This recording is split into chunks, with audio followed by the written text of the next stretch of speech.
What is up, you guys? I'm Cody, and today I'm going to be showing you how to set up an online merch store through Bandcamp. Now, if your band's in any situation like my own, you probably have a ton of merch left over from your last tour or from a tour you had planned, and it's just sitting at home. You got no shows booked. Obviously, there's no shows going on right now, so that merch is just sitting at home, not doing anything, and there's nobody to sell it to. So I think it's a more important time than ever to set up an online store. And doing one through Bandcamp is really easy to do. They don't charge you anything up front for it. They just take a small commission off of it. So I think it's a really great way to go about it if you have yet to set up an online store. So let me show you how to do it. So this is my band's homepage on Bandcamp. We have it dedicated just to being a merch store. And it's super easy to set up. Now it all has kind of like that yellow theme that I always talk about, and it mimics our album artwork. Now this is something that does take a little bit of Photoshop skill to do.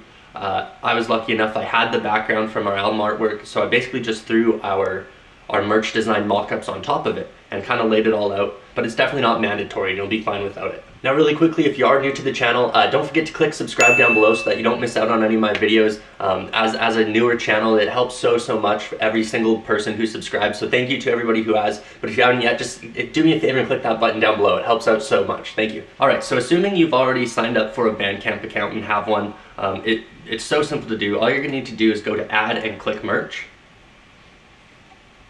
Now from here, I'm going to set up a t-shirt because I feel like that's what a lot of people got. So we'll go t-shirt and apparel. Let me put down my coffee. Oh no, gotta put down the coffee. So let's call this one, I already have it set up, but we'll make another one, yellow long sleeve shirt. Long sleeve, 2 words. We'll do this too, yellow long sleeve shirt. Now for description, I just like to put where this piece was originally designed for and what it was made for. So this is Bellevue exclusive tour merch. We designed this piece for our last tour, and I don't know, I guess this part doesn't really matter. I just like to throw it in there. I think it's cool. Someone knows that they're getting a piece from your tour. Maybe they weren't able to come to a show, or maybe they were, but they didn't support your merch at that point. So this gives them an opportunity to go back and pick up that item that they missed. Now we'll go to add images. So I do already have all this stuff mocked up. If doing a little tutorial on Photoshop and designing merch or designing mock-ups at least for merch is something you'd like to see from me, drop a comment down below and let me know. It's definitely something I can whip up for you real fast.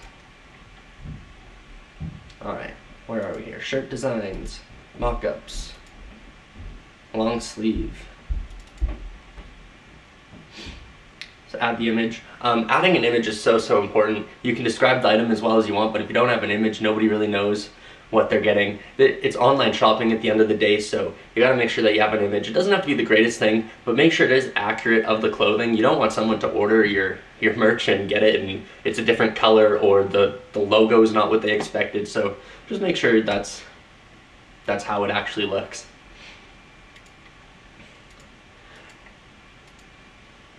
Now pricing, I always recommend pricing stuff at kind of the top of your price point. You never know what's going to happen between shipping, or if you need to ship internationally, sometimes there's customs. Postage often costs a lot more than what you'd expect.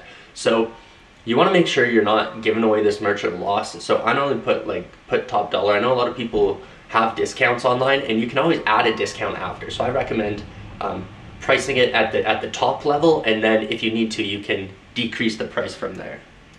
Now you are going to have to make sure that you do have an active PayPal account and that it is linked to your Bandcamp account, otherwise the payment isn't going to go through. No money actually goes through Bandcamp. It's paid directly to your PayPal, which is super cool. They do end up taking a revenue split, but it's a fractional amount, and honestly, to have a free site and platform that you can share this with is 100% worth it. Now for shipping, be a little generous with yourself. Give yourself lots of time. Keep in mind someone might order this and you might be out of town or something. So I personally do 7 days. I feel like a week's enough. I'm normally home quite often. But if you're not comfortable with that, I'd make it 2 weeks or even a month. That's kind of pushing it. But I mean, if you think it might if you think it might take that long, then it's better to be safe than sorry. Now, as for shipping rates, this is something you're kind of going to need to figure out on your own. What I did living in Canada, I went on to Canada Post website and I did rough estimates for what it would cost for me to ship something to Toronto, a rough estimate for what it cost me to ship something to New York, and then a rough estimate for what it cost me to ship something to London. So I feel like those 3 cities kind of gave me a broad idea of what to charge for shipping. And again, this is something you can push on the more expensive side. I went with the actual quotes that I got, and all the merch that I've shipped out has cost more than what I charge for shipping. So that's why I say you kind of want to budget on the top end, because more times than not, it's going to cost you more than you think. It looks like what I have budgeted out here is $3.50 for Canada, $6 to the US, and $10 internationally. So those are definitely low price points, but I mean, I make up for it by charging $30 for the t-shirt instead of $10. So it gives me a little bit of leeway there, just in case.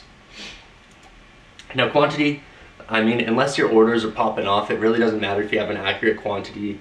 I know how many we have left. I know we have 14 of those shirts left, so I'm gonna throw that in just so that I know and so that it keeps track. And if 14 of these shirts do get sold, it doesn't over order. Now shirt options, I do like to throw them in there just so you know what you got. Helps people order, it makes your life easier. So just do a quick inventory. I think keeping up on your merch inventory is super important. There's a few good apps you can get for your phone that help you track sales at shows, and then I also keep a spreadsheet going at the end of tour. I'll just update the spreadsheet with how many of what we sold at each show and what venue, just to help me get a better idea so that I know if we're booking a show in this town, this is probably what I can expect to do in merch. And then when I get back from tour, I don't have to recount this stuff all the time. It should be exactly as the spreadsheet says, and when you're setting up things like this, it makes it really helpful so that you know. Now if you're a nice guy, you can throw in the album with it on any purchase. I mean, not a lot of people own digital music anymore, so I think that's a nice little incentive to throw them the MP3s of the songs so that they can do whatever they want with them. It's not something you have to do, it's totally optional, but I like to, I think it's great. And then from there you can set if you want it to go public right now or stay private for a little bit. I'm gonna do private just because I already have this. Oh, I missed some steps. Sorry, I got distracted by the coffee. So options, obviously those are size options. Maybe you have the same design but in a different color. Maybe you have one in black and one in white, but it's the same design. You could throw those together as one item and just have color options. I think it's cool to have those as separate items. Obviously you're not going to do that for sizes because they'll just get messy. You'll have 3 of the same things for small, medium, large. But if you do have one in black and one in white but it's the same logo, I think that's kind of cool to have as separate items. It makes your merch store look a lot bigger and a lot cooler than it is, so I don't see any problem with that. Now for additional items, I don't know, I'm gonna just make up some numbers here quick fast. Let's do that. Boom. I mean, for additional items it's probably safest to just copy your initial price if you don't know, because obviously the package is going to be a bit bigger and the weight's going to be more. So yeah, shipping's a tricky one. Be careful with that, but like I said, just shoot higher. If you don't know, if you think 10 bucks might be a little short to ship anywhere in the world, then charge $20. I think overshooting with that is better, and tell people if it does end up being cheaper that you can refund them the $10 if you charge them 20 but it only ends up being 10.